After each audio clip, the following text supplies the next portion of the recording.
Chile, un país maravilloso totalmente lleno de contrastes.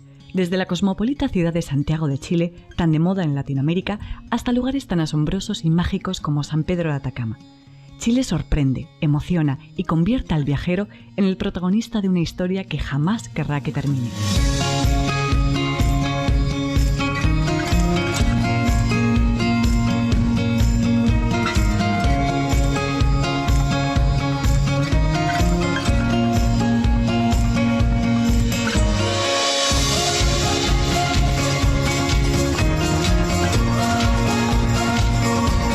Para los amantes de las grandes metrópolis, Santiago de Chile les espera con sus espectaculares vistas, sus mercados locales y sus vibrantes calles en las que conviven en un mismo espacio las auténticas tradiciones chilenas con el Chile del siglo XXI.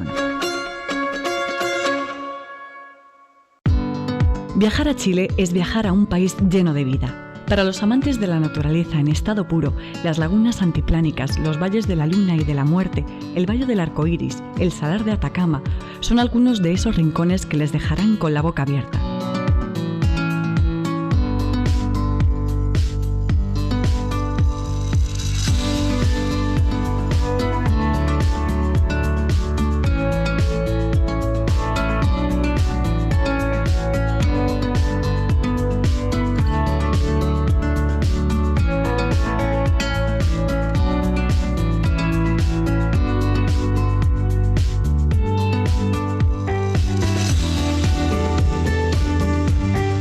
Chile es en sí mismo un país para todos los gustos. Su riqueza gastronómica hará las delicias de los más gourmets y su herencia cultural satisfará las necesidades de los viajeros más curiosos.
La seguridad constituye la principal preocupación ciudadana.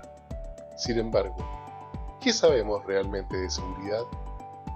A diferencia de los medios que se enfocan en el problema, Revista Seguridad aborda las soluciones mediante un lenguaje sencillo y un contenido netamente técnico e informativo, el cual le permitirá acceder a la mejor decisión en materia de la seguridad de su familia, empresa o corporación.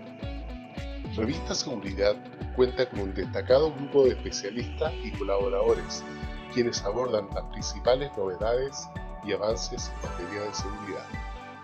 Visite hoy nuestra plataforma revistaseguridad.online y conozca más respecto de las múltiples soluciones de seguridad tanto física, electrónica, ciberseguridad y domótica, junto con una amplia variedad de ofertas que el mercado pone a vuestra disposición.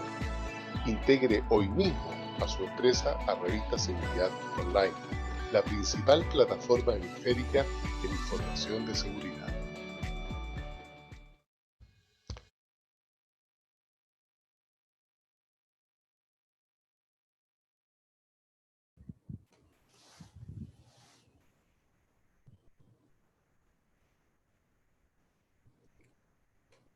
Hola amigos, buenas tardes. Un gusto saludarlos y qué alegría ver a varios colegas conocidos acá esta tarde conectados. Primeramente, darle gracias a Dios que nos da esta oportunidad de estar hoy acá compartiendo con ustedes. Agradecerles a cada uno de los miembros y colegas que están conectados de diferentes países. Por acá estamos viendo Costa Rica, ahí está Rosy, estamos viendo a Diego de Argentina, bueno, obviamente hay bastante gente de Chile, nuestro estimado amigo y director del capítulo de Colombia, don Henry Vargas Polonia. Así es que le saluda Julio Corral de Bustos, presidente, fundador de la Red Internacional de Profesionales en Seguridad. Les agradece que esta tarde hayan sacado su tiempo de su agenda tan apretada que tienen ustedes, horas de trabajo en varios países, y han dispuesto su tiempo para compartir sus experiencias para generar conocimiento. Así es que de la Red Internacional nos sentimos muy orgullosos y contentos de poder contar con la participación de todos ustedes. Esta tarde tenemos un evento sumamente interesante. El tema de hoy es un tema que concierne a todos los países de América Latina y del planeta. El tema de hoy es un tema que debemos de ponerle mucha atención por cuanto es el diario vivir de los países importadores y exportadores. El tema de hoy, infraestructura crítica. Estaremos viendo, bueno, vamos a dar oportunidad a algunos otros colegas que están ingresando a nuestra sala virtual. Agradecemos a nuestro expositor y director ejecutivo de la Red Internacional Capítulo Chile, nuestro estimado amigo. Adelante, buenas tardes. Julio, no sé, ¿se escucha bien? Se escucha perfectamente bien, Randy, adelante. Estupendo. Bueno, primero que todo, agradecer la impresionante presentación de mi país, del cual estoy muy orgulloso. Tenemos un territorio que va desde un ambiente desértico muy, muy duro a zonas de bosques impenetrables que hay en el extremo sur y los hielos eternos de la Antártida. Entonces, la verdad que tenemos todos los ambientes y todas las regiones que probablemente se pueden encontrar en el mundo, las pueden encontrar acá.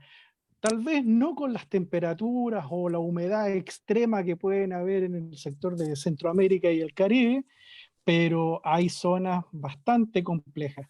Es un hermoso país y que esperemos pronto, cuando ya se restablezca toda esta situación sanitaria internacional, puedan estar acá de visita y en lo que pueda, pues, también apoyarlos para que conozcan en profundidad nuestro país. Sí, sí, sí, Randy, efectivamente, gracias por la invitación. Y este es uno de los propósitos de la Red Internacional, dar a conocer nuestras bellezas que tenemos en cada uno de nuestros países. La Red Internacional es una vitrina para el mundo. 22 países nos ven, y más las presentaciones que hacemos en las diferentes redes sociales, LinkedIn, Facebook, Instagram, Twitter, en fin. Creo que es una oportunidad que tienen los países que integran la Red Internacional para darse a conocer al planeta. Y yo felicitarlos, esa gastronomía, Randy, ciertamente apetitosa. Muchas gracias, porque la verdad que estaba tremendamente ese video. Sí, bueno, tenemos muchos kilómetros de costa, por lo tanto hay una diversidad marina que nos aporta una variedad gastronómica que es reconocida a nivel internacional. Bueno, el motivo por el cual nos convoca hoy día es conversar sobre infraestructura crítica. Nosotros en Chile tenemos una condición bastante particular con respecto al resto del mundo.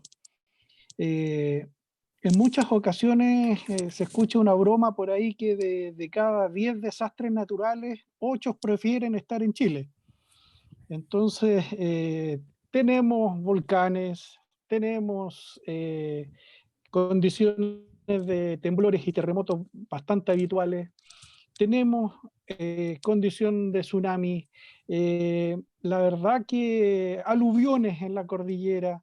Entonces, la verdad que hay condiciones de riesgo en el país que yo creo nos hace tener una capacidad de resiliencia bastante importante para poder sobreponernos a todas estas condiciones naturales. No quiero decir desgracias, porque al final del día es como uno las enfrente y cómo tiene la capacidad de salir adelante de ellas.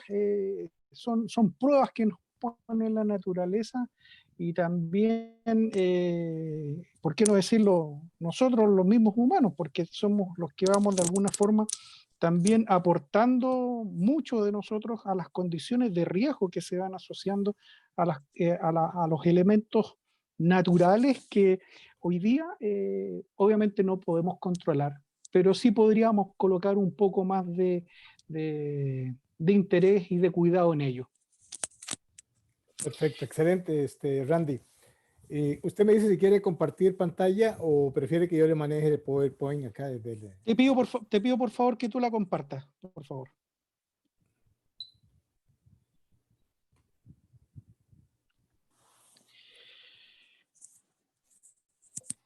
A ver, hoy día la intención de esta conversación, más que una exposición o tratar de aclarar cosas, sino que es de plantear inquietudes, plantear puntos de vista, situaciones que eventualmente pueden estar presentes en los diferentes países y particularmente me he enfocado, digamos, en lo que ha ocurrido en el último tiempo en nuestro país. Hoy día queremos hablar de infraestructura crítica porque tenemos desafíos importantes, especialmente en Chile. Si gustas, pasar a la siguiente imagen. En donde hoy día la pretensión al menos es irnos con algunos conceptos en términos de cómo definir la infraestructura crítica, cómo gestionarla a grandes rasgos, ¿ya? Y ver los desafíos que tenemos principalmente en nuestro país y que probablemente en algún otro pueden estar viviendo situaciones similares o tal vez ya las tienen solucionadas, ¿ya? Pero un poco levantar esos temas que desde mi punto de vista deben estar interconectados. Entonces, cuando queremos hablar de la infraestructura crítica, salta esta pregunta: ¿qué es la infraestructura crítica? ¿Qué tan relevante es? A la anterior, por favor. ¿Qué tan relevante es? ¿Por qué los intereses tanto de los estados, no quiero referirme a los gobiernos, porque los gobiernos tienen sus propias agendas y manejo de estas situaciones, pero quiero referirme al Estado. El Estado es el que debe de alguna forma tener la claridad, la proyección, la prospección de poder identificar riesgos. Y al identificar los riesgos, yo estoy identificando dónde están nuestros elementos de mayor debilidad. Por una parte, tenemos todo lo que tiene el ámbito de la ciberseguridad, que también afecta a la infraestructura crítica. Tenemos las instalaciones portuarias, tenemos instalaciones sanitarias, tenemos instalaciones de telecomunicaciones, oficinas públicas, los bancos, y podríamos seguir nombrando una inmensidad de servicios que de alguna forma nos van afectando el día a día en nuestro vivir. Se hace complejo eventualmente poder definir o querer abarcar todo lo que puede ser crítico.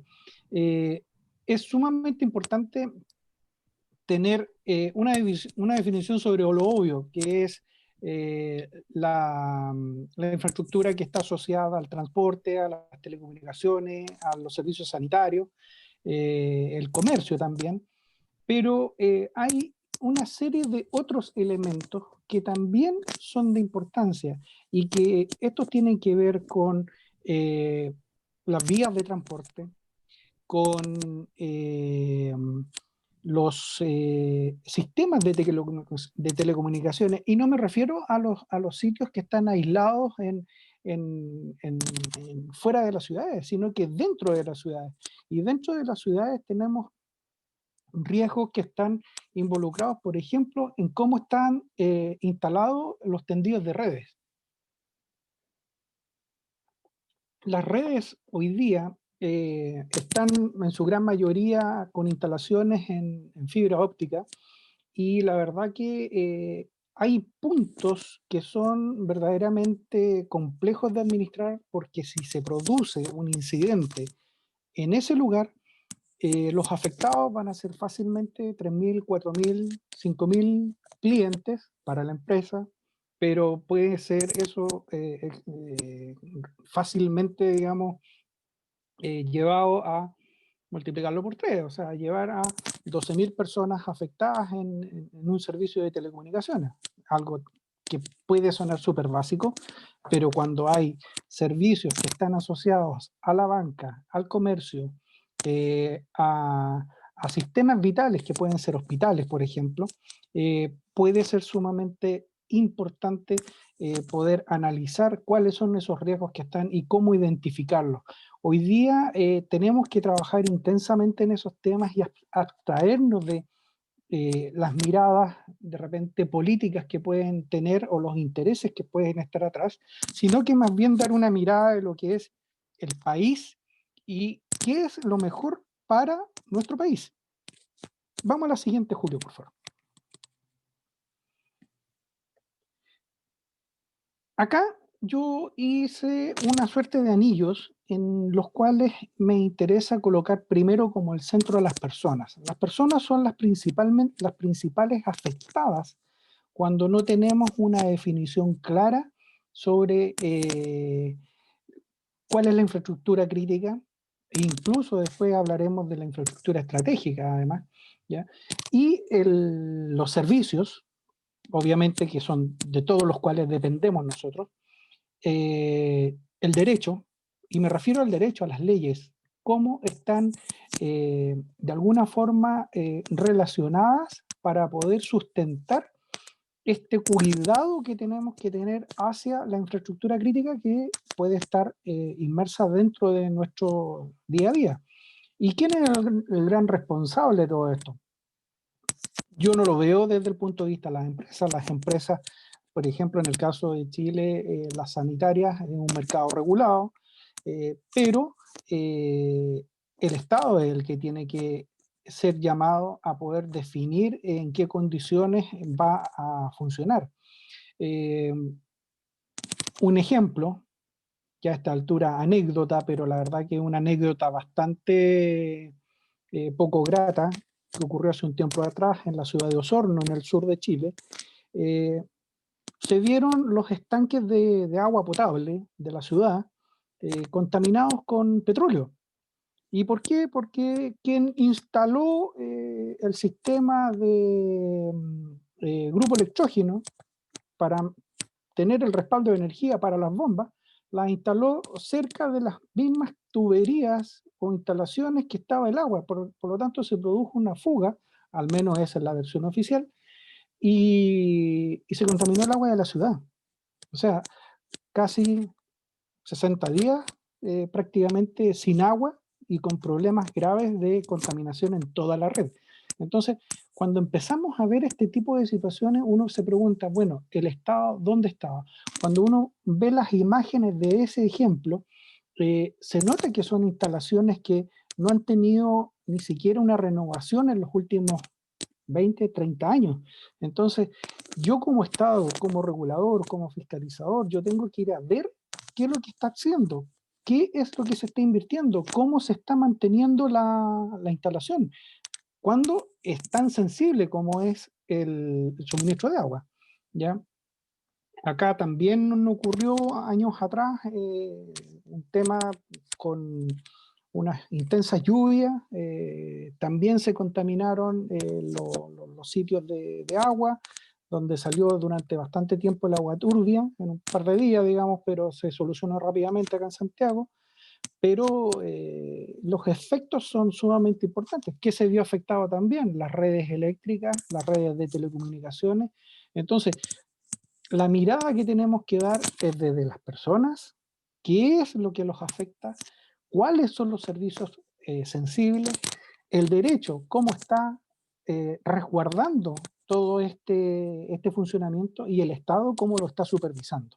Entonces, aquí es donde tenemos que dar una mirada mucho más profunda cuando analizamos la infraestructura crítica, que no solamente es ver quién la defiende o cómo la defiende. Vamos a la siguiente, Julio, por favor. Dos definiciones que aparecieron hace un tiempo atrás, una por parte del presidente de la República, que señaló que le estructura a él como esencial para el buen funcionamiento de nuestro país, de nuestra sociedad, para proteger la vida, la seguridad de todos nuestros compatriotas. Pero la señora Lucía Damer, socióloga de la Universidad de Chile, tiene otra apreciación, que es la infraestructura crítica está definida de forma internacional como aquellas infraestructuras o aquellos espacios que si no funcionan podrían dañar el desarrollo natural del país. Me gusta más esa definición, porque cuando estamos dañando el desarrollo natural del país, significa que estamos afectando el funcionamiento natural de de las personas en su día a día, en cómo pueden desarrollar sus actividades. Por lo tanto, el ser afectadas por estas condiciones es bastante grave. No solamente pensar en un buen funcionamiento del país, no, esto es crítico, es importante, es relevante para todos. Esto no tiene que ver, le reitero, con miradas de posiciones políticas. Esto tiene que ser visto a nivel país, a nivel macro, donde se pueda hacer un análisis profundo sobre la infraestructura y cómo podemos administrarla. Vamos a la siguiente, Julio, por favor.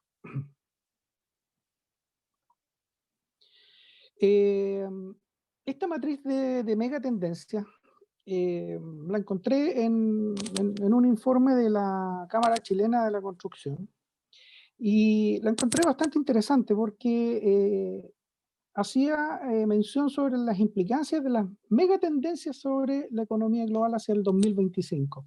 Nosotros ya este año, sacando la condición sanitaria, ya se fue, estamos pensando ya en el 2021 y en el caso nuestro en Chile ahora con el nuevo,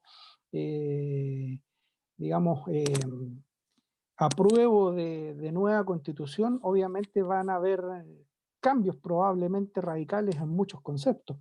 Pero cuando vemos este cuadro, estamos viendo que hay un impacto sobre la economía y un grado de certeza que se da, que si ustedes se fijan, el desarrollo de infraestructura está entre bajo alto, en el nivel de certeza está como compartiendo el punto. Las tendencias económicas siempre están en el primer lugar. La conectividad y la convergencia de todos los sistemas, hoy día, cómo se está dando la comunicación, y básicamente si pensamos en la condición de pandemia hoy día, aceleró todos los procesos en funciones de telecomunicaciones, tal como estamos hoy día. Probablemente hace, no sé, 10 años atrás, si hubiésemos estado desarrollando esta misma actividad, tal vez habría sido presencial. ¿Ya?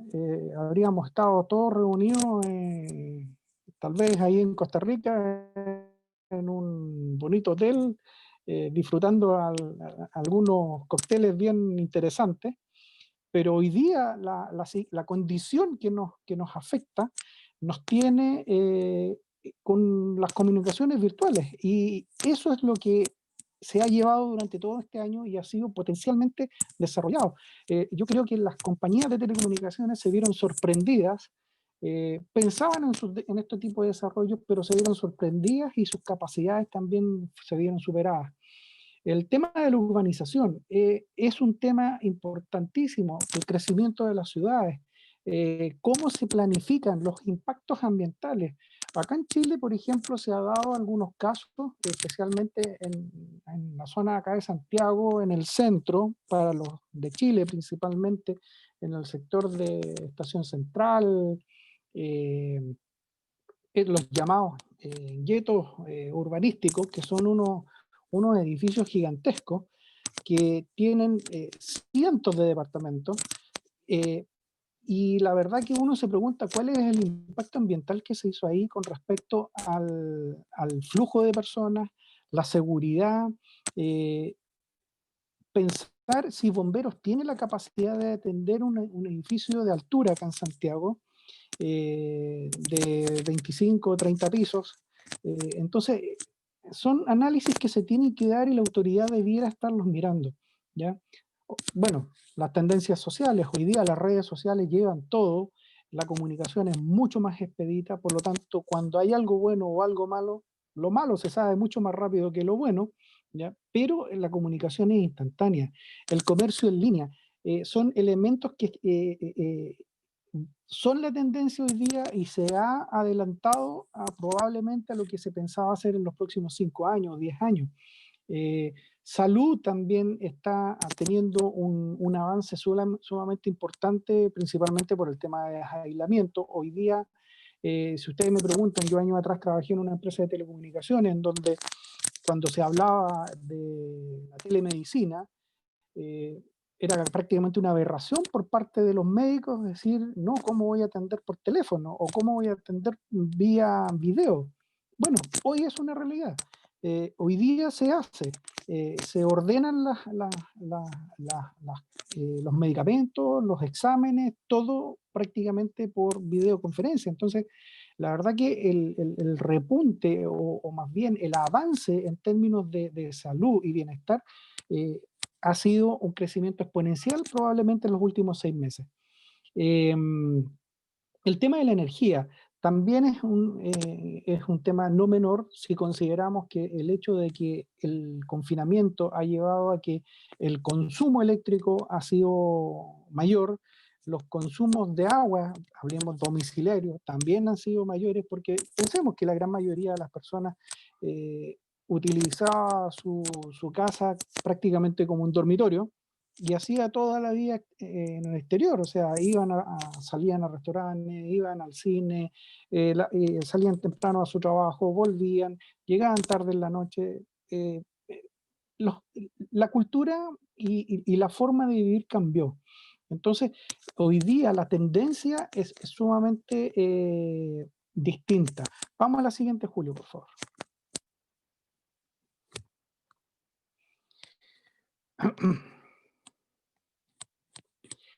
Requerimientos de inversión.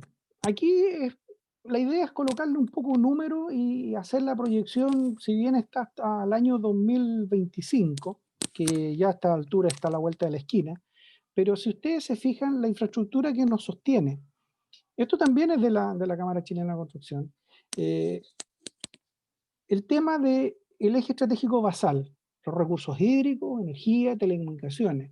Entre 2016 y 2020, esos eran los montos que se esperaba, millones de dólares, por supuesto, que se esperaba que se invirtieran, y al 2025, fíjense que prácticamente se duplican, y en el caso de energía es casi el triple. Entonces, hay una inversión importante en los desarrollos que se tienen que analizar. Y cuando estamos hablando de la infraestructura, tenemos que también analizar el nivel de sensibilidad que empieza a tener frente a condiciones de riesgo. ¿Ya? De apoyo logístico, vía urbana, los aeropuertos, puertos, ferrocarriles. En el caso de nuestro país, el desarrollo de los aeropuertos ha sido importante, pero aún falta. El crecimiento del tráfico aéreo nacional es importante. Eh, Obviamente con el tema de la pandemia, prácticamente eso quedó reducido desde un 100 a un 5% los vuelos que existían. Ha sido una caída bastante grave. Ferrocarriles, toda la movilidad, pero los puertos siguen operando, ¿ya? Inversiones importantes también. Infraestructura que nos involucra, la de uso social, vialidad, transporte urbano, espacios públicos, educación, hospitalarios, cárceles. Si se fijan, desde vialidad bajamos rápidamente a educación y hospitalario, que son los principales ejes para atender las necesidades de las personas. Y tomando estos datos, tomando estas apreciaciones, me he visto en la necesidad de decir, bueno, yo como Estado, la infraestructura crítica, ¿cómo la voy a visualizar? ¿Cómo la voy a manejar?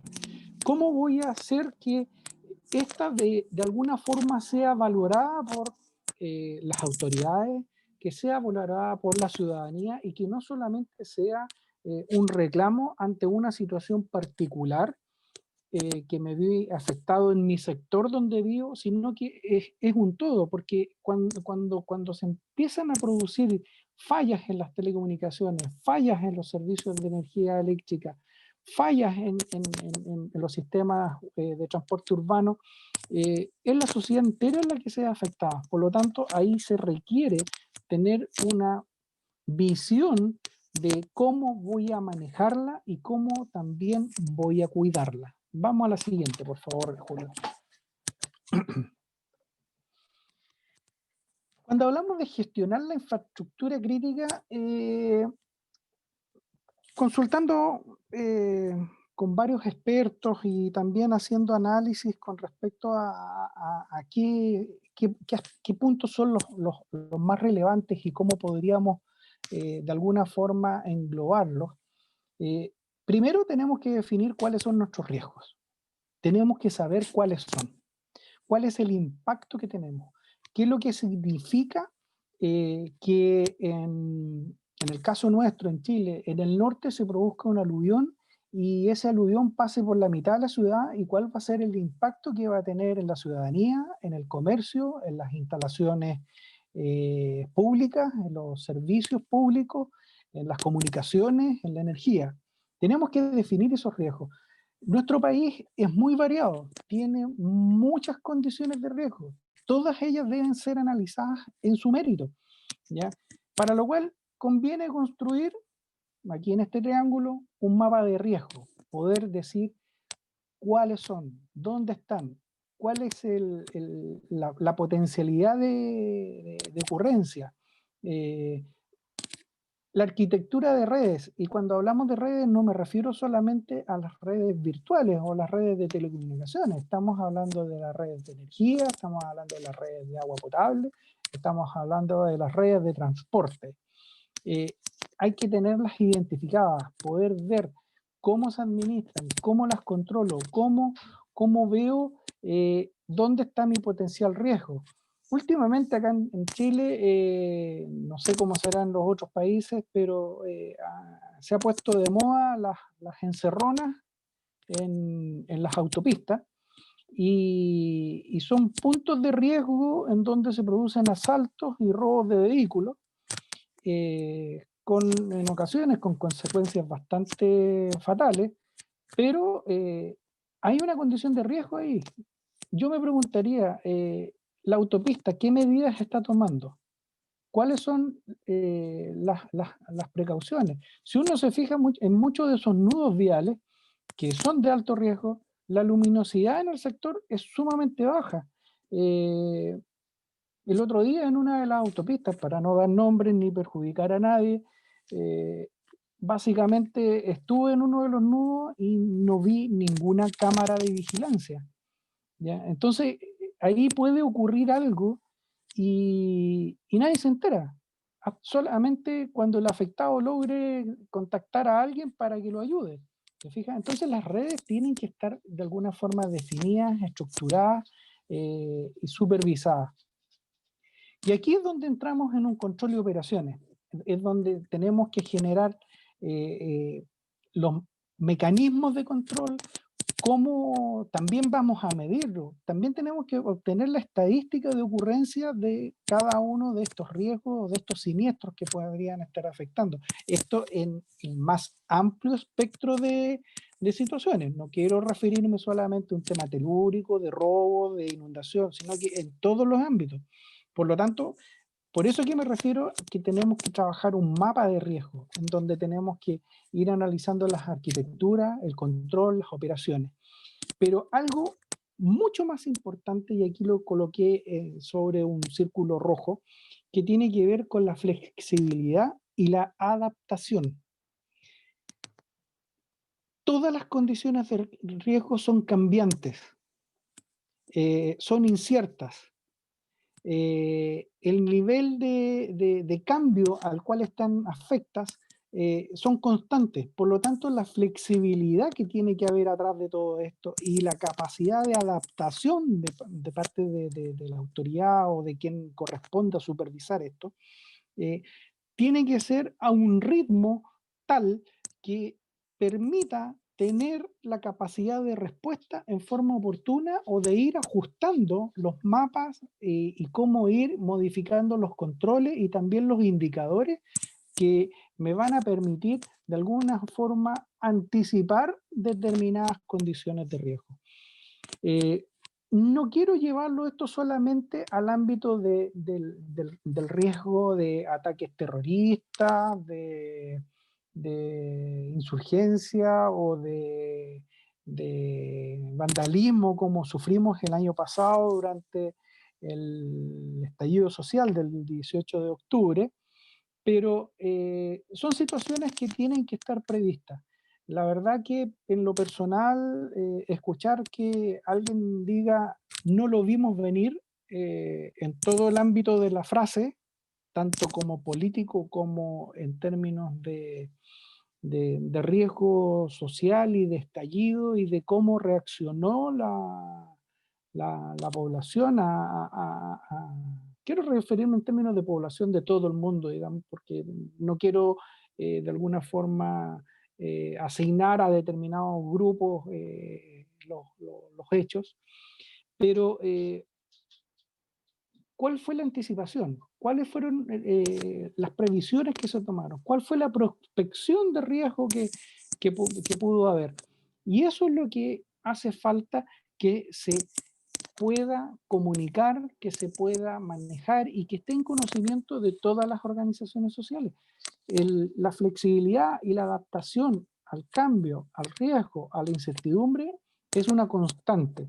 Como conversábamos el otro día en la presentación de Javier Vargas, que tenía que ver con ciberseguridad, el cambio es lo único permanente. Y esto también está dentro de las condiciones de cambio permanente. Julio, vamos a la siguiente, por favor.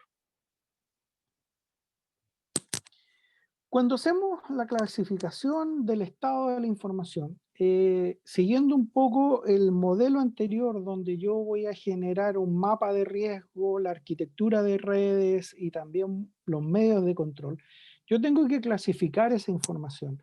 Tengo que generar un plan estratégico, la seguridad de los datos, un plan sectorial, poder identificar los puntos neurálgicos en donde existe el mayor riesgo.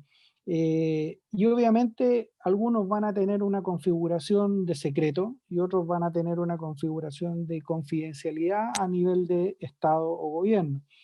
¿Y esto para qué? Para poder administrar el recurso de seguridad, ya sea este llamado a través de la policía formal, en el caso de Chile de Carabineros, o el apoyo a través de una condición de excepción constitucional como la que estamos viviendo hoy día por el tema de crisis sanitaria, pues de catástrofe, en la cual participan también las Fuerzas Armadas. Pero debe existir un plan estratégico, tiene que haber la clasificación de esta infraestructura crítica, la seguridad de los datos, la información. Hace unos días atrás se produjo un ataque muy importante al principal banco de Chile, el Banco del Estado, el cual generó grandes problemas y la verdad es que la seguridad de los datos también tiene que estar de alguna forma protegida. Veíamos en la presentación de Javier en lo que tenía que ver con ciberseguridad, los montos de alguna forma que se proyectaban en términos de inversión en seguridad. Prácticamente todos eran reactivos en vez de preventivos. Siempre la reacción va a ser más caro que prevenir, porque cuando yo empiezo a prevenir, obviamente empiezo de alguna forma esas brechas a reducirlas y obviamente el daño puede ser menor.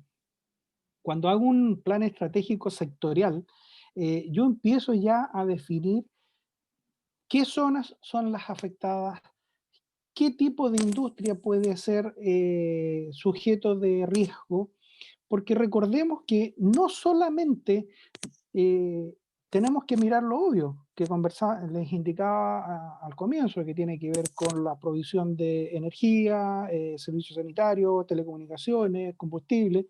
Eso es como lo obvio, es lo que cualquier persona, si uno le pregunta a cualquier persona que pase por la calle, cuáles son las áreas de riesgo que tú ves, y te aseguro que sobre el 90% te va a responder esas 4. Pero también tenemos que identificar puntos de riesgo que están dados en,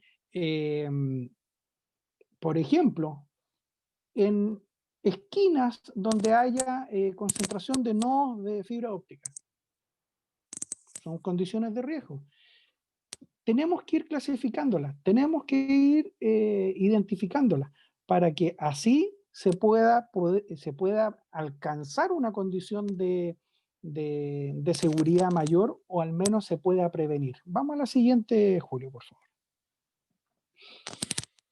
En esta gráfica, esta es la red de metro de Santiago. La fuente es el mismo metro de Santiago un día después o 2 días después de el estallido social de Chile, el 18 de octubre.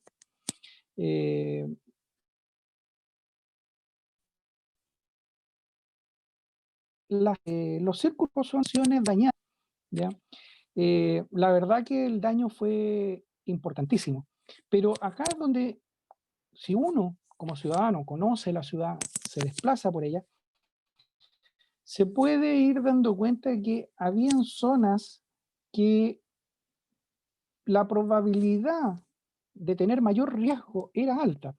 Se ha hablado de que aquí ha habido grupos anárquicos, también grupos relacionados con el narcotráfico, y curiosamente en el gran círculo celeste, no sé si se alcanza a apreciar en la presentación, ¿ya?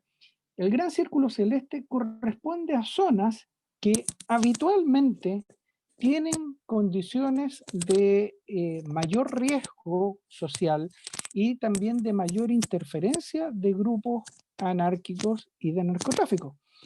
Por lo tanto, si personalmente me hubiese tocado hacer un análisis de riesgo sobre la red del metro, habían áreas que claramente podían ser las afectadas, y más allá de querer especular que si hubo o no hubo una coordinación, etcétera, porque eso será materia de investigación, pero hasta la hora no ha dado nada muy claro. Hacer el análisis zonal de todos esos sectores, obviamente que me va a involucrar sectores que están afectados por grupos de alto riesgo y que probablemente iban a ver en el metro un objetivo al cual dañar, precisamente para producir temor y caos en la ciudadanía. Las estaciones, obviamente que las que están más hacia el centro, fueron dañadas obviamente porque los desórdenes en el centro fueron graves, pero la que principalmente fue dañada fue la estación Baquedano, que está justo en la plaza Baquedano, que es el centro neurálgico de Santiago, y que ha sido el punto de reunión para tanto celebrar victorias deportivas como políticas. Entonces, era un punto de riesgo, y así fue.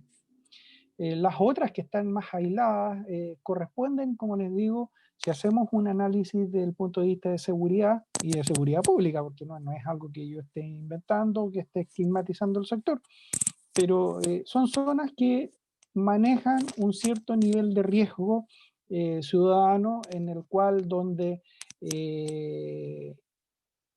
la delincuencia y obviamente también, lamentablemente, el narcotráfico está presente. Por lo tanto, convergen las condiciones ideales para que se produzca este cóctel explosivo que obviamente contra qué voy a atacar, a lo que representa en este caso al Estado y para algunos el gobierno, pero que es en la línea de metro. Pero lamentablemente no se dan cuenta que con esto no están dañando al Estado, porque el Estado tuvo que desembolsar una cantidad importante de dinero para poder reponer estas estaciones, pero básicamente las personas afectadas son los usuarios, y los usuarios que no tienen acceso a los vehículos, no tienen acceso a poder llegar en forma eficiente a su lugar de trabajo. Entonces, la verdad que las personas fueron afectadas en forma importante y estamos hablando de personas que no tienen recursos económicos altos que pudiesen decir cómodamente, no, trabajo desde mi casa. No, no ese es el escenario. Hay que ser realista y también analizarlo en forma cruda. La afectación del metro en estos sectores básicamente fue un daño tremendo para las personas. ¿Ok? Julio, vamos a la siguiente. Desafíos. En el caso nuestro, de nuestro país, yo quise aquí hacer converger condiciones de ley o de operación que van a estar dentro de la infraestructura crítica y estratégica. Por una parte tenemos la modificación a la ley de la Agencia Nacional de Inteligencia, que está en el Congreso todavía, ¿ya? Donde se le introducen modificaciones, pero la discusión ya lleva bastante tiempo y obviamente que los sesgos políticos son los que mantienen esta discusión eterna. Por el otro lado, también tenemos el tema de la ley que va a manejar el tema de la infraestructura crítica, porque aquí también se involucra el uso de las Fuerzas Armadas para proteger estas instalaciones. Aquí yo soy un poco crítico de esta situación porque si bien la labor del Estado es sostener y mantener y hacer eficiente el suministro de todos los servicios hacia la ciudadanía, y sus herramientas son tanto la policía como las Fuerzas Armadas para poder utilizar el recurso, ya que a ellos la ley le ha dado el monopolio y uso de las armas, pero también yo me pregunto qué es lo que hace la empresa privada por mejorar sus condiciones de seguridad.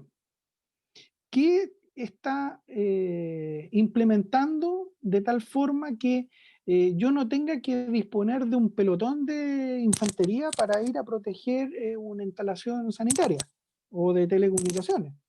O tener que disponer de un piquete del grupo de orden público de la Policía de Carabineros para proteger una instalación tremenda. ¿Se fijan? O sea, aquí también hay una responsabilidad de las empresas en las cuales también tiene que haber una importante inversión, pero como les decía al comienzo, el Estado, que es el supervisor de esto, debe vigilar y también observar lo que está ocurriendo. La ley de ciberseguridad. Acá hay una condición bien particular. Las leyes que se han hecho hasta el momento, particularmente con la ley de teletrabajo, si bien entrega condiciones higiénicas básicas, que la empresa tiene que proveer conectividad, que tiene que proveer el equipamiento y otras cosas más, pero yo las veo desconectadas de las otras leyes, la que tiene que ver con la ciberseguridad, la protección de los datos, la infraestructura crítica. Cómo yo, si tengo una ley de teletrabajo para trabajar desde mi casa, voy a tener la seguridad de que se está sosteniendo bien la red de telecomunicaciones o la red de energía eléctrica? ¿Cómo se interconectan ellas? ¿Cómo hay una unión entre todos estos servicios de tal forma que la infraestructura crítica no solamente sea ir a defender un edificio o una instalación, sino que también sea el conjunto de todos los elementos que están asociados. Obras públicas, telecomunicaciones. Aquí es donde tenemos que preguntarnos quién es el llamado a poder dirigir estas necesidades. ¿Cómo voy a hacer que las leyes, que desde la ley desde la Agencia de Inteligencia hasta ciberseguridad, teletrabajo, y todo lo que involucre al Estado, va a poder de alguna forma estar correlacionado y también va a poder actuar en forma coordinada para que pueda generar un beneficio real a la ciudadanía y proteger, obviamente, las necesidades, como se planteaba en la definición anterior, que es proteger la infraestructura y que no se vea afectado la ciudadanía en su día a día. Bueno, estos temas quería colocarlos sobre la mesa. Me gustaría escuchar la opinión de todos los que estén conectados ahora a la red y de alguna forma podamos compartir ideas y si hay algún tipo de apreciación distinta, compartirla para poder de alguna forma enriquecer este tema y poder avanzar. Les quiero dar las gracias por el tiempo para poder haber participado en esta presentación. Gracias, Randy. Déjame felicitarte. Has dado una ponencia sumamente interesante y principalmente muy importante, porque todos los países tenemos los mismos riesgos en nuestras infraestructuras y todos estamos expuestos a sufrir problemas por vandalismo, problemas por sabotaje, problemas de todo tipo. Así es que tu ponencia hoy nos deja un rico conocimiento que nos pone y nos da la oportunidad de poderlas compartir con el resto de los países que hoy están compartiendo este evento. Vamos a abrir micrófonos. Randy, felicitarte y gracias por tu exposición. Vamos a abrir micrófonos para escucharse preguntas. Pueden abrir los micrófonos por si quieren hacer alguna pregunta. Don Julio. Don Neftalí Abarca, Rojas Rivera, de Costa Rica. Adelante, Neftalí. Fuera vida. Un placer, muchísimas gracias al señor expositor chileno. Interesantísimo el concepto, porque caemos en el gran dilema, ¿verdad? ¿Quién es el responsable de, última instancia, generar las acciones preventivas, las acciones reactivas, las acciones de seguimiento ante cualquier situación crítica, cualquiera que fuere? ¿Soy yo como ciudadano que tengo que formarme para poder conocer qué debo de hacer ante X y Y situación? ¿O es la empresa X? ¿O es la municipalidad, en el caso de Costa Rica, el departamento en otros lugares? ¿O es el señor gobierno, verdad? Aquí se da un dilema, ¿verdad? Que yo creo que se soluciona en el tema de la integridad y la integralidad de todos los actores. No sé si en Chile la experiencia de una ley o de una organización o grupo que pueda generar esta respuesta. Voy por un ejemplo aquí en Costa Rica. En alguna situación crítica con el tema de inundaciones, el volcán Turrialba que hizo un poco de humo, el volcán Arenal que nos ha movido un poco el suelo. Hay una mesa crítica interesante que se hace en un lugar específico donde se acercan todas las instituciones a enfrentar esa realidad. Y vamos también a la Comisión de Emergencias, que es la que ha venido tratando de educar y formar a los costarricenses para que puedan asumir su responsabilidad en atender estas realidades. Pero se nos queda corta, ¿verdad? Porque la Comisión de Emergencias habla de inundaciones, habla de un sismo, pero no habla de terrorismo, no habla de temas de seguridad nacional, no habla de temas de seguridad de barrio, etc. Y esos otros están relacionados con otras instituciones que desgraciadamente se nota que no hay una adecuada integridad e integración. La pregunta es cómo lograr esto. ¿Será por medio de legislación? ¿Será por medio de voluntades en instituciones? Que podamos generar eso, la formación previa, durante y post. Ahí le dejo las ideas.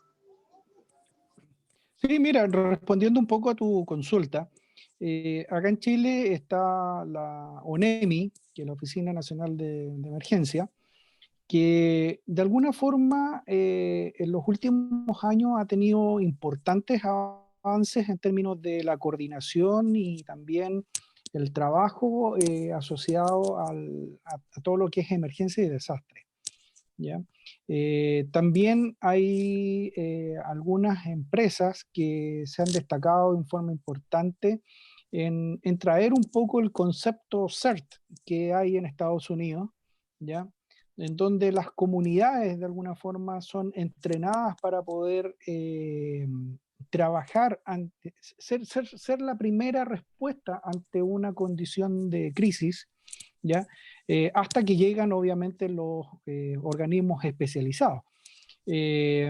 Pero falta mucha conciencia, falta mucha visión en términos de que, como yo lo planteo, abstraernos de los intereses políticos y ver esto como una necesidad país, una estrategia más de largo plazo, en la cual yo pueda de alguna forma ir visualizando las necesidades y dejando las tareas no solamente para que el gobierno que llegue A tenga su propio programa y después llega un gobierno B con otro programa y se terminan deshaciendo las cosas o volviendo a hacerse. Es un caos. La idea es dejar una hoja de ruta plasmada y que el gobierno A, al momento de asumir, claro, tiene sus intereses, pero señor, o sea, aquí hay un plan estratégico superior de país en el cual usted tiene que seguir más o menos esta ruta, ¿ya? Ahí yo creo que los amigos de Perú, no sé si hay alguno acá en el panel en estos momentos, pero ellos tienen una planificación estratégica país muy interesante y que, si mal no recuerdo, está planificada hasta el 2045, 2050, pero que es un esfuerzo, al menos en lo que es Sudamérica, creo que son los únicos que tienen un programa de ese tipo. Mira, básicamente, si uno lo ve, puede encontrar lo bueno, puede encontrar lo malo, pero hay algo, ¿ya? Y cuando ya tenemos una base, podremos empezar a discutir qué caminos pueden ser los más adecuados. Pero cuando no hay nada, la verdad que ahí es donde quedamos un poco solos. Gracias, Randy. Nos levanta la mano el señor Eduardo Silva. Don Eduardo, buenas tardes. La red lo recibe con mucho gusto. Hola, Adelante. hola, ¿cómo están a todos? ¿Me escuchan bien? Perfectamente bien, Sí. don Eduardo. Adelante. Sí, yo concuerdo con el expositor que acaba de señalar el tema de la estrategia. Hoy en día en Chile hay una fundación que se llama Estrategia País, que inició sus caminos recientemente, hace un par de semanas atrás, y señala fundamentalmente lo que señala el expositor, el hecho de tener una estrategia país con una hoja de ruta calcada en diversos temas, abocado ahora al tema de seguridad. Yo creo que la seguridad en general, no hablo de las policías, sino me voy al foco necesariamente de la seguridad privada, yo creo que está al debe con la ciudadanía toda, o con los países en general. La seguridad privada se ha vinculado mucho a grandes conglomerados, pero ha dejado aparte el tema de acercarse a la ciudadanía específicamente, o a los municipios, o a las gobernaciones, distintamente los países que están en línea, donde es fundamental relacionar un poco la experiencia de todos en el manejo y en pos para el ciudadano común y corriente. Y desde mi perspectiva, yo lancé una idea que se las comento ahora, que la estoy trabajando, que se llama Hablemos de Pacto. Y pacto es un acrónimo, un acróstico, como ustedes quieran señalarlo, que son procesos de acercamientos comunitarios, territoriales y operativos. Ahí está pacto. Ahí está señalada la palabra pacto. Y cada uno de ellos tiene procesos de análisis, de enfoques relacionados con el tema de seguridad. Si en una línea de trabajo podemos generar ese pacto entre todos y operativizamos un poco el desarrollo de la idea, podemos generar el balance completo de la información para después operativizar el desarrollo de nuestras propias acciones. Pienso y creo que la red de seguridad internacional, desde el punto de vista de lo que hemos observado a nivel latinoamericano en cuanto al ciudadano, no existen liderazgos sociales asociados al tema de la seguridad hacia el ciudadano. Y yo creo que ahí la seguridad privada internacionalmente, distintamente de los procesos de cada país, debe fortalecer sus líneas de trabajo. Eso. Gracias, Eduardo. Tenemos conexión con Colombia, Venezuela, Buenos Aires, Argentina, tenemos presencia de Costa Rica, tenemos presencia de República Dominicana. Hoy hay una tarde muy enriquecedora de diferentes culturas. Nos pide la palabra el señor Henry, el mayor Henry Vargas Polonia. Mayor, buenas tardes. Don Julio, muy buenas tardes. Buenas tardes para todos los presentes en esta conferencia, charla. Bueno, yo tengo una duda para el señor expositor y logro extractar de todo lo dicho lo siguiente. Resulta que en el año 2015, la Organización de Estados Americanos, OEA, mediante su Comité Interamericano contra el Terrorismo, manifestó la necesidad de que todos los Estados miembros de la OEA iniciaran una protección de infraestructuras críticas ante las amenazas emergentes. ¿Sí? Y una de esas amenazas emergentes que ningún país en el mundo puede desconocer es el terrorismo. Y el terrorismo tiene muchas formas de actuar o de presentarse, así como tiene cualquier cantidad de motivaciones y cometidos. Entonces no podemos empezar, por ejemplo, por llamar o no llamar por su nombre a las cosas. Empezamos nosotros mismos, tenemos la culpa de eso, al empezar a disfrazar ciertas actividades con unas palabras más románticas que no generen controversia y etcétera, como el terrorismo urbano. Lo sucedido en Chile no es un vandalismo, eso se llama terrorismo urbano de acuerdo a la OEA y de acuerdo también a la resolución 2341 del Consejo de Seguridad de las Naciones Unidas, expedida el 13 de febrero de ese año. Entonces, desde ahí empiezan las falencias en cada uno de los estados, ¿sí? Cuando yo me apersono como estado de lo que realmente nos está sucediendo, lo que nos está atacando estas infraestructuras, y empiezo a analizarlo conforme es, inmediatamente me tienen que generar a mí una cantidad de matrices, de riesgos, como usted las llamaba, para empezar a afrontarlo. Hay una consecuencia, y esto está siendo analizado en el momento también, allá en la Comisión de Seguridad del Hemisferio, donde manifiestan la gravedad de la situación en Sudamérica. Y no es solamente en Chile. Es una gravedad que se llama terrorismo y se está trayendo una guerra de estratagemas. Y se están aplicando en muchos países de Sudamérica. Y ya para nadie es un secreto cómo llegó a hacer el daño en Venezuela. Y se afectaron infraestructuras críticas.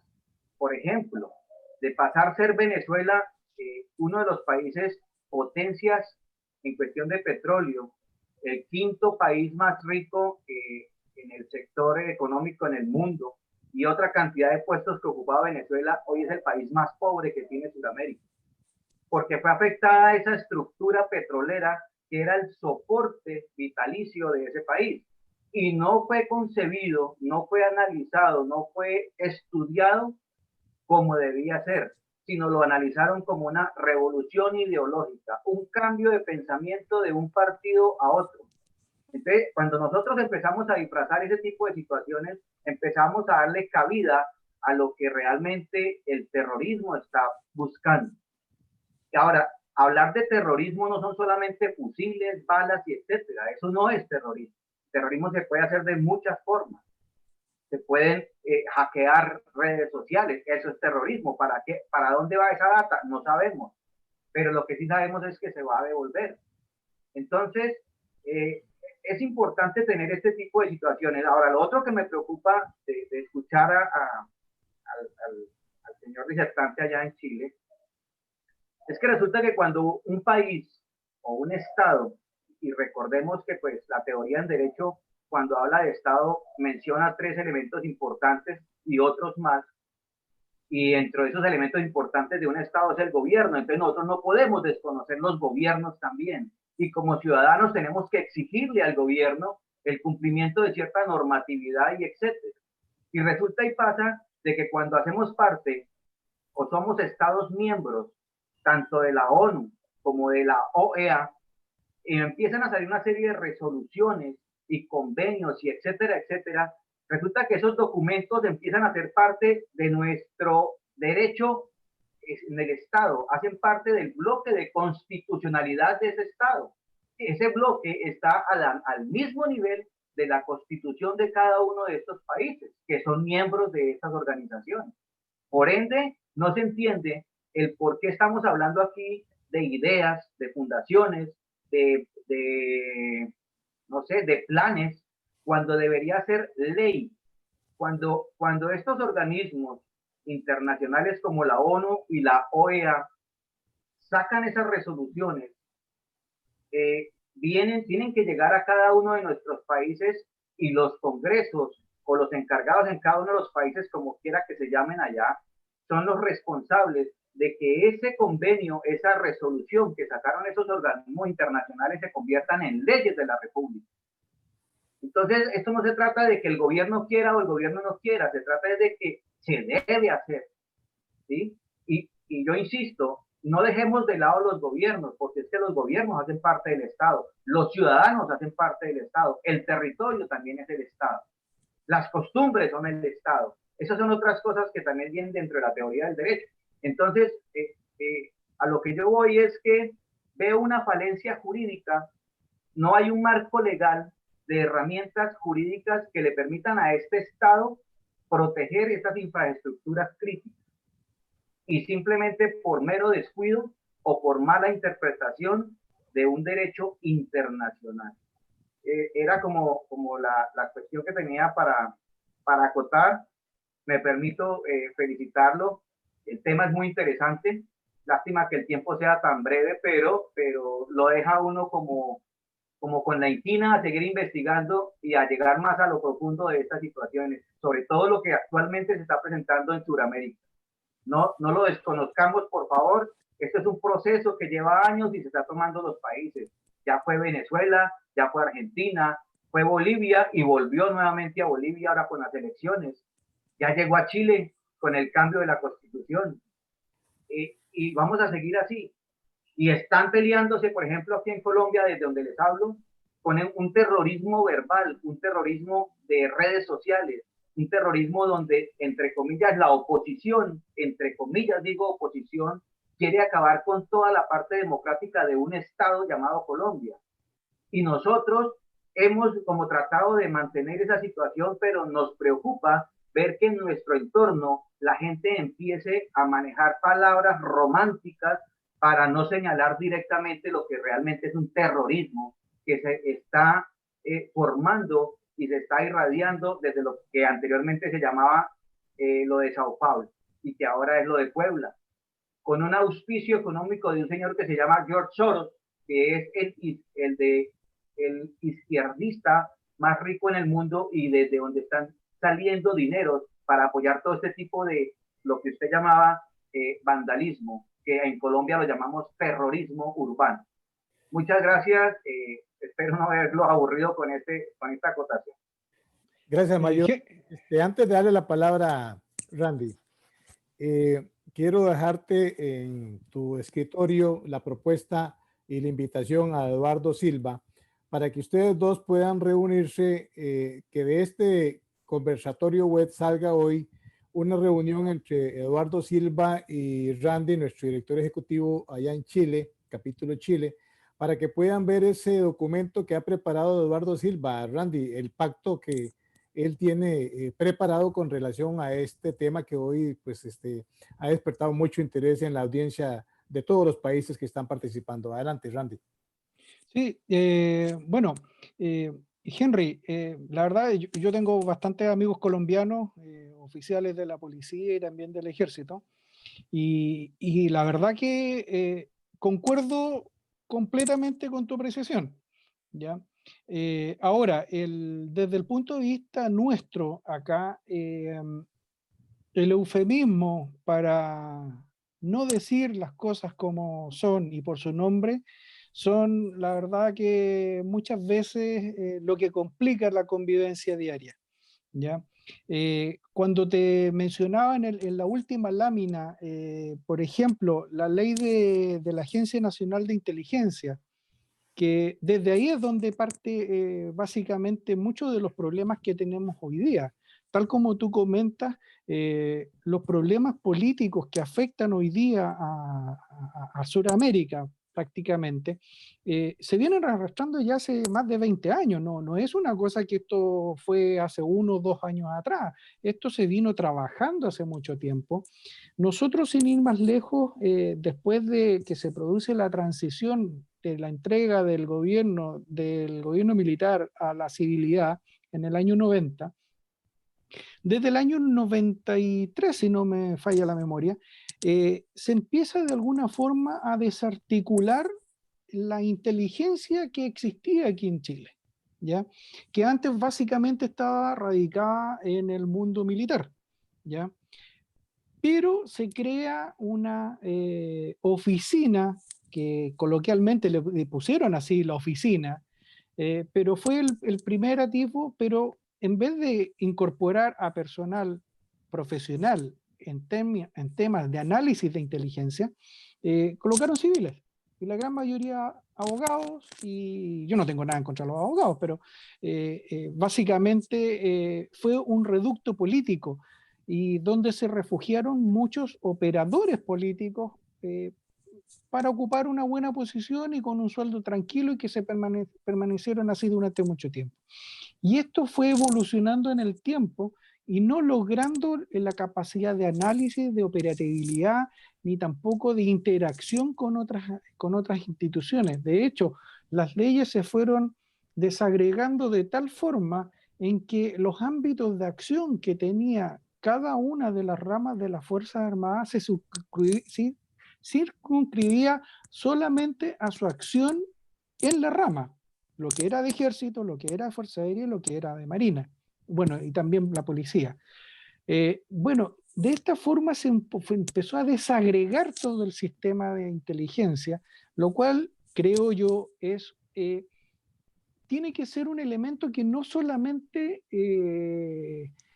sea para, entre comillas, espiar, no, si no es eso.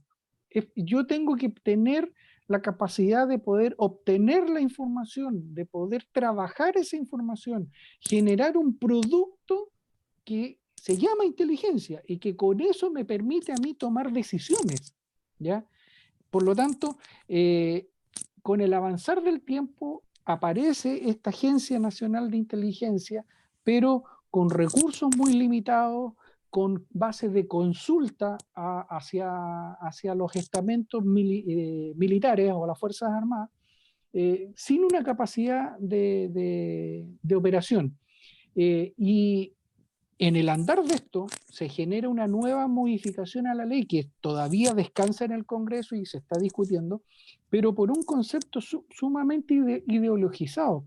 Si yo veo a los integrantes de la Comisión de Inteligencia, me encuentro una gran cantidad de participantes del sector de la izquierda extrema.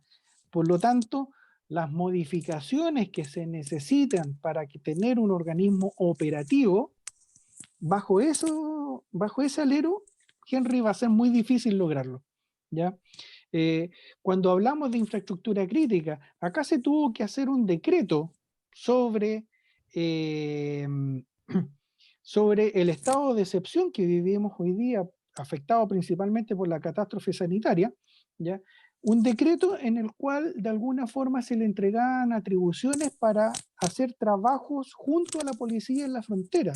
El ejército siempre ha trabajado en la frontera, siempre ha tenido un despliegue ahí, pero ese decreto, ¿dónde yo empiezo a encontrar la pata coja de la mesa? En que tú empiezas a mirar y dices, yo estoy mandando a funcionarios de las Fuerzas Armadas que tienen un marco jurídico determinado a cumplir funciones de labor fronteriza de la policía. ¿Cuál es mi preocupación? ¿Qué ocurre si se produce un enfrentamiento? Con quien sea.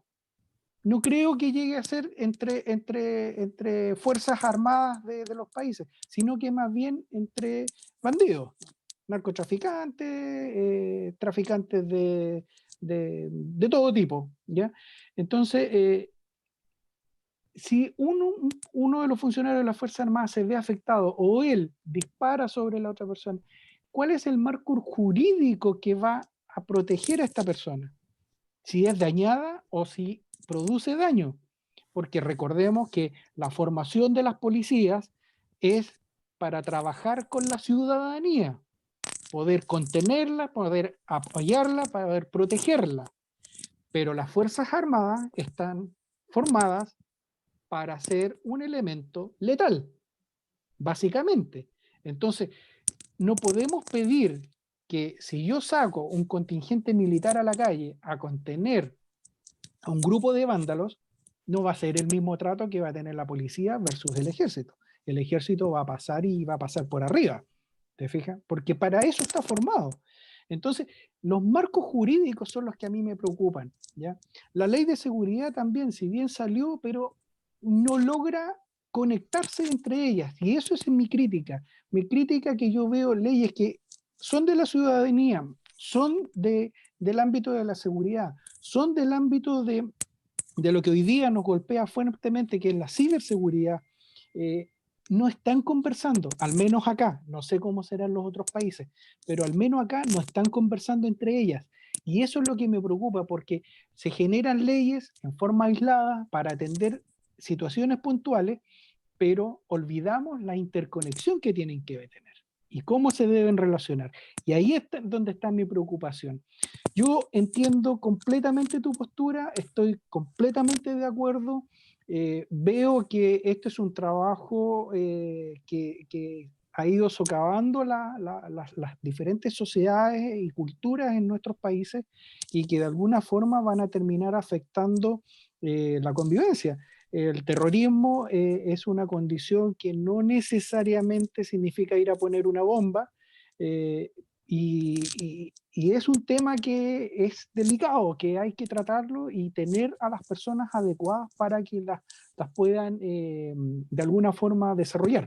Así que, bueno, tenemos harto tema de conversación y yo creo que mucho paño que cortar arriba de esta mesa que al menos al parecer se puso entretenida. Hay gente que le interesó el tema. Gracias, Randy. Vamos a darle la palabra. Randy, no se te olvide contactar a Eduardo Silva. Me interesa que ustedes vean esa propuesta de Eduardo. Wilson, buenas tardes, adelante.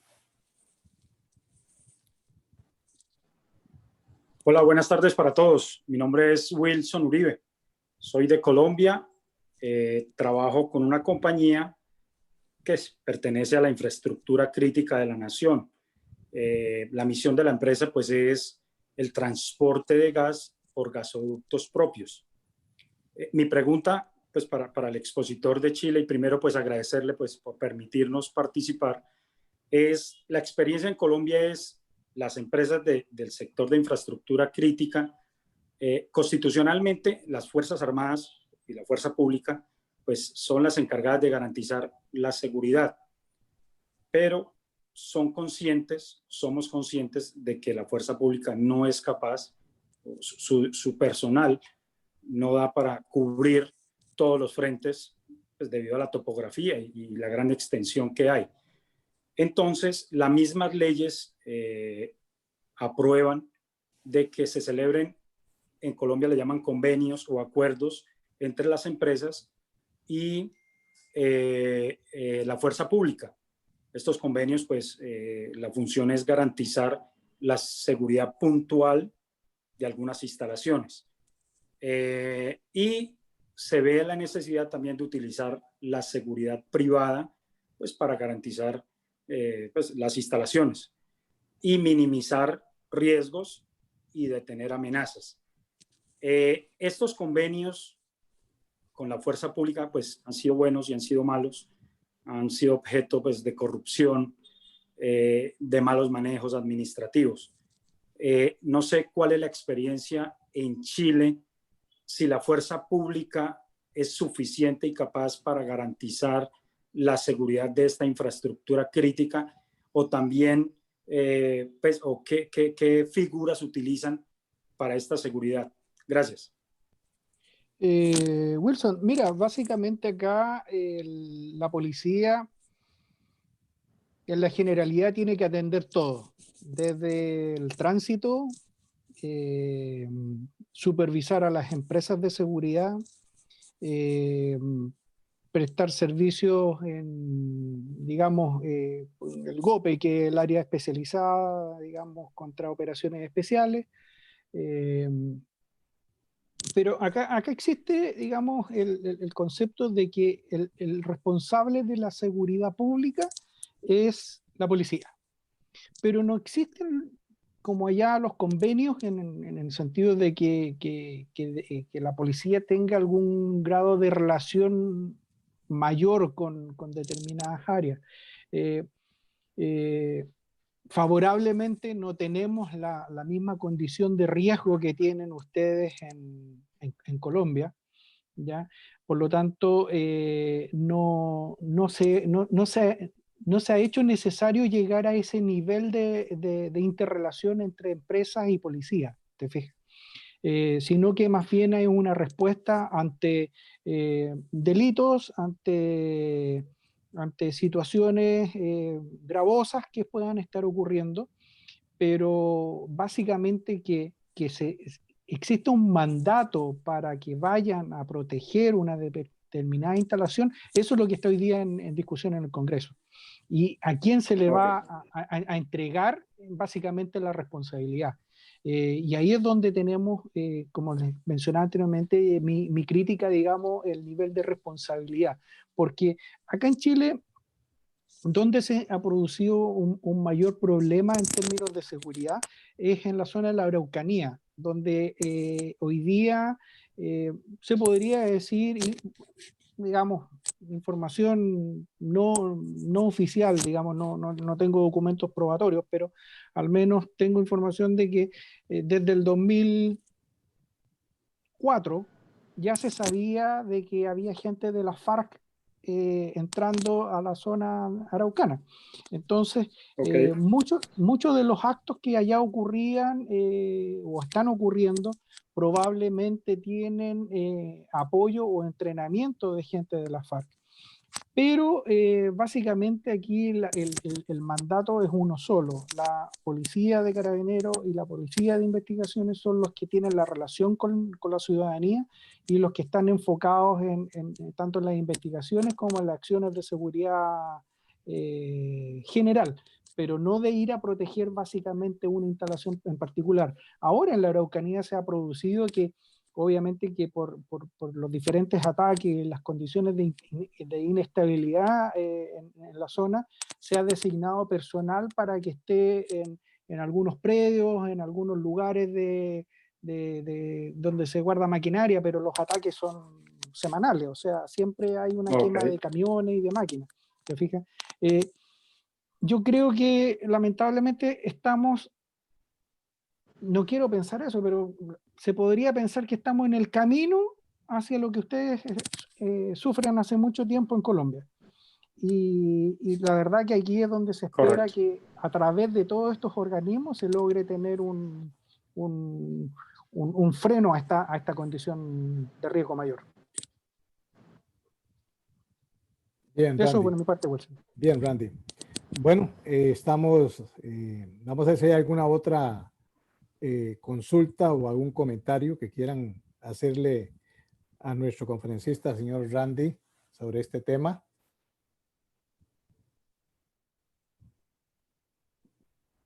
Creo que estamos al día con la información, Randy, para irnos despidiendo en ese caso. Randy, tienes la palabra. Bueno, básicamente agradecerles a todos su participación. Pensé que el tema iba a ser un poco fome, no iba a llamar la atención, digamos, como ocurrió, digamos. Pero creo que tenemos una responsabilidad importante en poder trabajar planes que nos permitan de alguna forma anticiparnos a los riesgos que afecten la infraestructura y denominarla también crítica como estratégica. Ahí hay que hacer la separación, porque la crítica es la que nos sostiene, pero la estratégica es la que nos da la proyección hacia el futuro, donde tenemos que dar la mirada tanto en lo que nos afecta hoy como también en lo que viene hacia adelante, o sea, los cambios. En el cuadro donde veíamos donde estaba la mega tendencia, esa mega tendencia donde vemos el tema de las redes sociales, los temas de la demanda de energía, o sea, las condiciones que hoy día han apalancado fuertemente el tener un avance fuerte en las telecomunicaciones, en cómo se ha desarrollado el trabajo en estos últimos meses, ha sido un cambio tremendo que probablemente se esperaba para los próximos 5 o 10 años, no sé, y terminó probablemente gracias. Yo creo que hay que mirar el vaso medio lleno. Desde el punto de vista de la pandemia, nos trajo un elemento favorable que es este tipo de comunicaciones y poder compartir experiencias, digamos, con grupos más expandidos y con otras visiones. Yo creo que esa es la parte buena de esta pandemia, digamos, de esta condición sanitaria. Pero hay un trabajo que se tiene que hacer. Las condiciones de riesgo en todos los países obviamente van a diferir en función de su ubicación, de su condición política, de una serie de condiciones exógenas que van a estar afectando al funcionamiento del día a día. Y ahí es donde tenemos que hacer un buen análisis de inteligencia, un buen análisis de prospección, poder proyectar esa mirada y de alguna forma buscar más que los culpables, buscar las soluciones y donde podemos anticiparnos. Eso sería por mi parte, Julio. Gracias, Randy. Felicitarte nuevamente, reitero mis felicitaciones. Un tema sumamente interesante y un tema que afecta a todos los países de América Latina principalmente. Esta tarde nos ha acompañado el señor Robert Guter de la revista Seguridad Online, al cual agradecemos siempre estar pendiente de las transmisiones de la Red Internacional de Profesionales en Seguridad.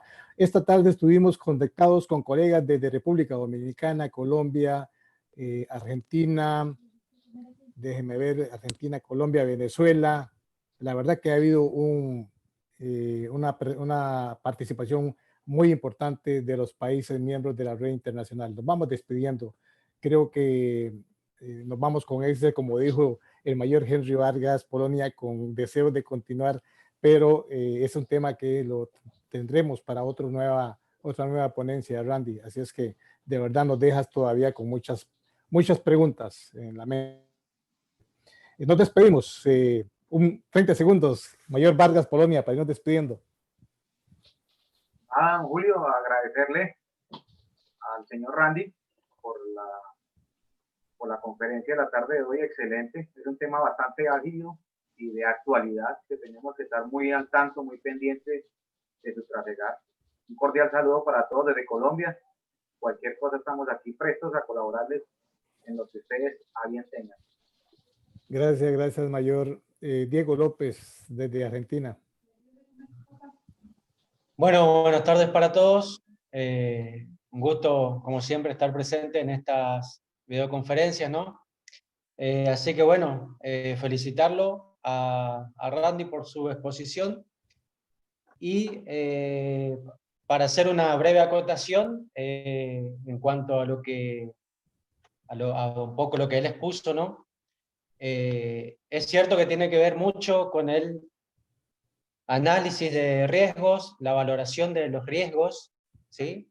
Y como él había planteado, que los planes tienen que ser más desde la prevención que de la reacción, o sea, anticiparse, ¿no es cierto?, a los probables hechos a futuros.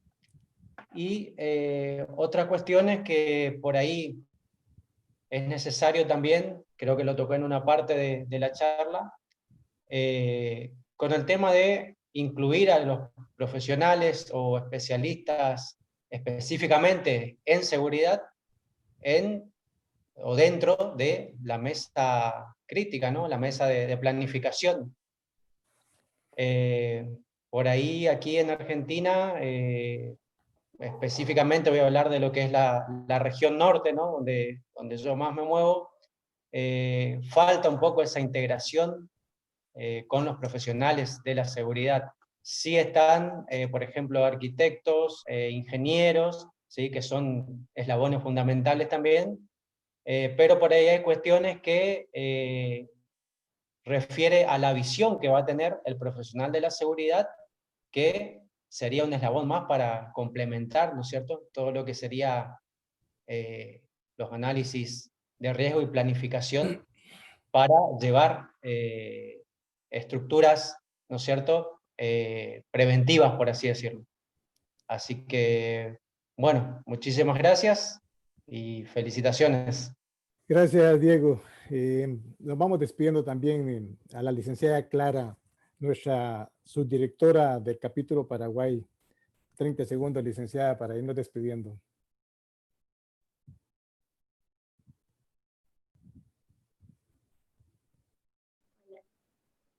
Muy buenas noches para todos. Realmente muchas gracias por esta presentación realmente muy clara. Aprendí bastante y realmente estos espacios de interacción, de compartir conocimientos, es bastante provechoso para mí y creo que para cada uno de ustedes también, y realmente la manera o lo que aporta cada uno con sus comentarios también es bastante bueno compartir en este espacio, así que desde ya muchas gracias y excelente todo, realmente muy claro y muy provechosa esta presentación. Gracias, licenciada. Nos vamos despidiendo. Doctor Fernando Gabriel Zaragoza, nuestro director ejecutivo en Argentina. Doctor, buenas tardes. Buenas tardes, Julio, muchas gracias. Lamentablemente, bueno, me conecté tarde, vi parte de la presentación y bueno, ahora estoy deseoso de poder ver la grabación completa. Pero quiero aprovechar la posibilidad de felicitar al disertante y bueno, como dije en otra oportunidad, siempre es interesante pensar en una actividad conjunta con la hermana República de Chile, de Paraguay y de otros países. Así que ojalá que bueno, podamos coordinarlo a través de Julio. Muchísimas gracias a todos. Gracias, doctor Neftalí Rojas Rivera, de Costa Rica, nuestro delegado internacional. Adelante, Neftalí. Bueno, agradecer profundamente a la exposición. Es un tema que da muchísimo de qué hablar y que permite una visión que tenemos que integrar todos en América Latina y bueno, creo que de este tema saldrán posiciones a posterior que tenemos que seguir avanzando en cada uno de nuestros países a nivel regional y a nivel de América. Un verdadero placer y un abrazo a todos. Gracias, Neftalí. Nos vamos despidiendo. Don Wilson, 30 segundos. Muchas gracias. Primero, bueno, como le dije, repetirlo, permitirnos participar en todas estas experiencias, en todo este conocimiento. Muchas gracias. Gracias, Wilson. Nelson Niño, nos vamos despidiendo. Buenas tardes. Buenas noches acá desde Colombia. Sí, la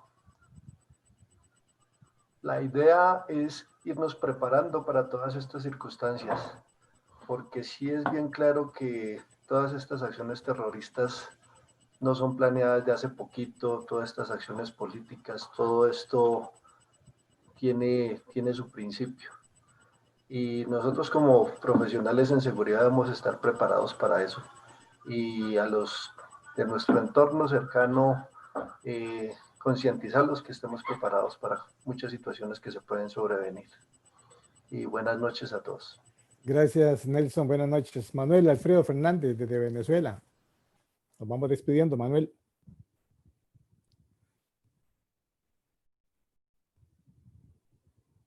Vamos a ver si don Manuel desde Venezuela tiene 30 segundos para despedirse. Si no, mientras tanto, escuchamos a don Marco Antonio Jiménez. Nos vamos despidiendo, don Marco.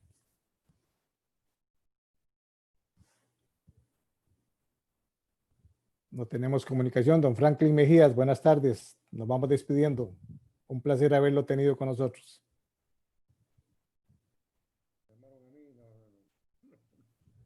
Por ahí Manuel Alfredo Fernández tiene problemas de comunicación. Vamos a ver qué dice. ¿Cómo está, don? Bueno, agradecido de antemano por esta invitación que me hizo y es provechosa este conversatorio, ya que podemos adquirir y enriquecer nuestros conocimientos en el área de seguridad.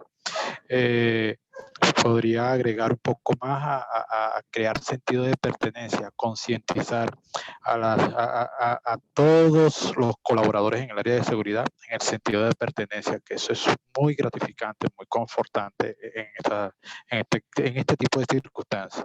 Bueno, que pasen muy buenas noches y agradecido de antemano. Gracias, Franklin. Don Eduardo Silva, gracias por su participación y su propuesta. Quiero felicitarlo.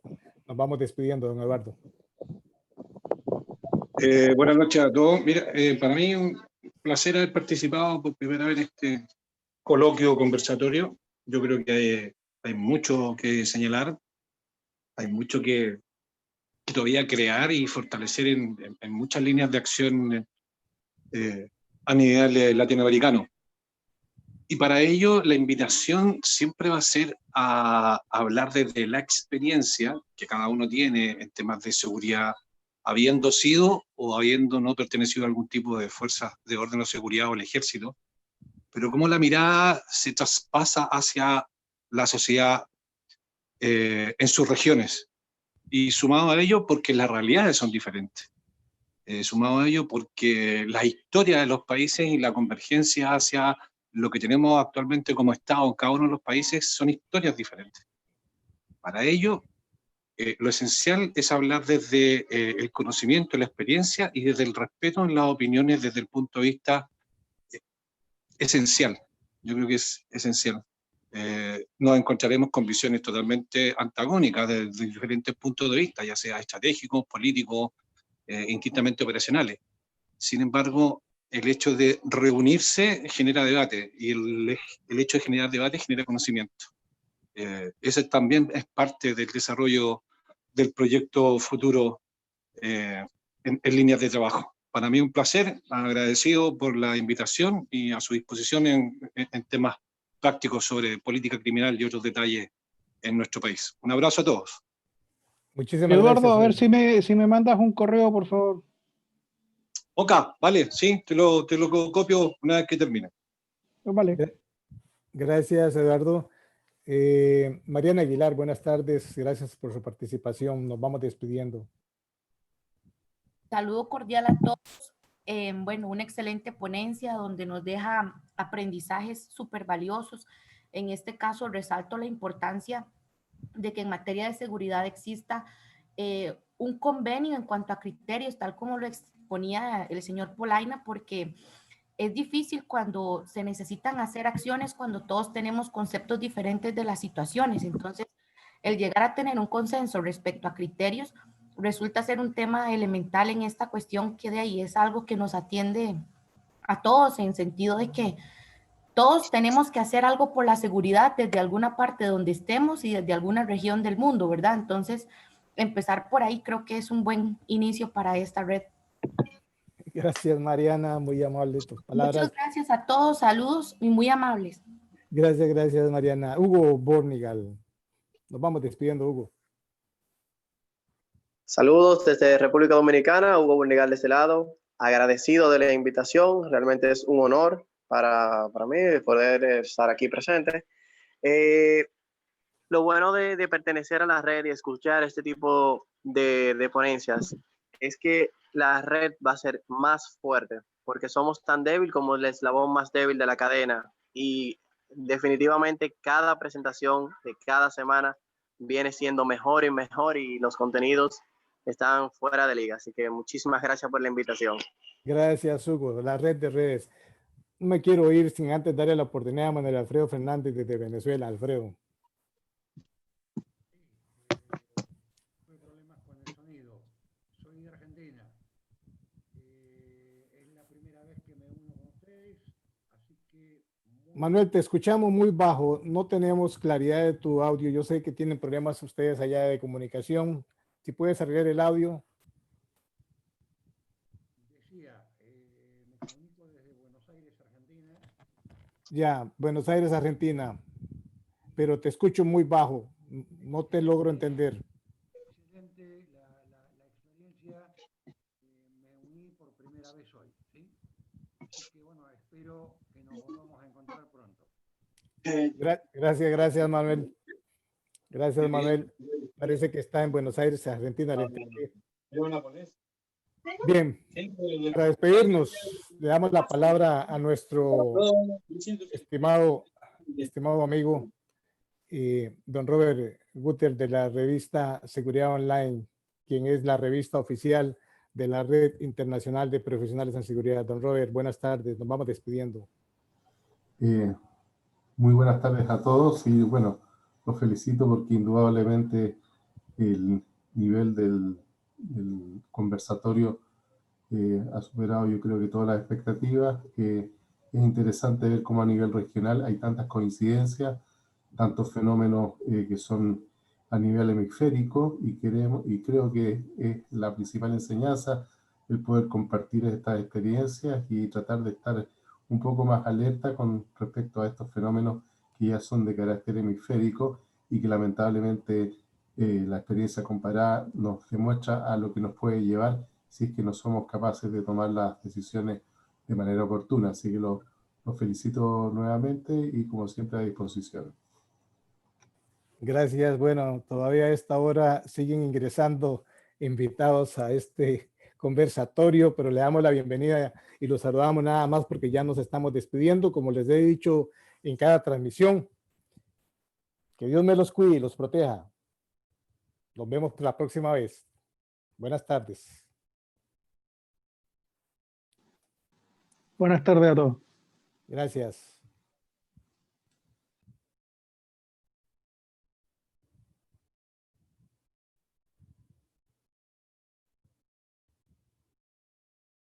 Gracias, buenas tardes. Manuel Gamboa se está conectando. Llegó tarde, Manuel. Ahí vas a ver el video.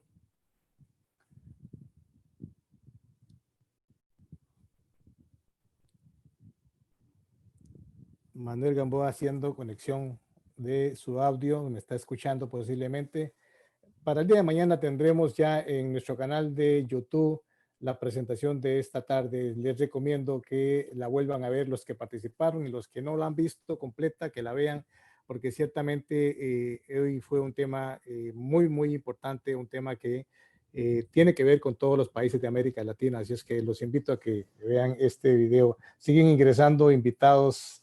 Rudy, estamos finalizando. Rudy, estás conectándote un poquito tarde. Te doy la bienvenida porque es siempre parte de mis características poder saludarlos a todos ustedes. Rudy, ya nos estamos despidiendo. Te invito a que, Rudy, puedas ver este video mañana en nuestro canal de YouTube. Ahí puedes ver y te la recomiendo verdaderamente porque hoy fue una ponencia sumamente interesante, Rudy. Nos estamos despidiendo. Manuel, nos vamos. Buenas tardes. Dios me los bendiga. Gracias. Gracias. Buenas tardes.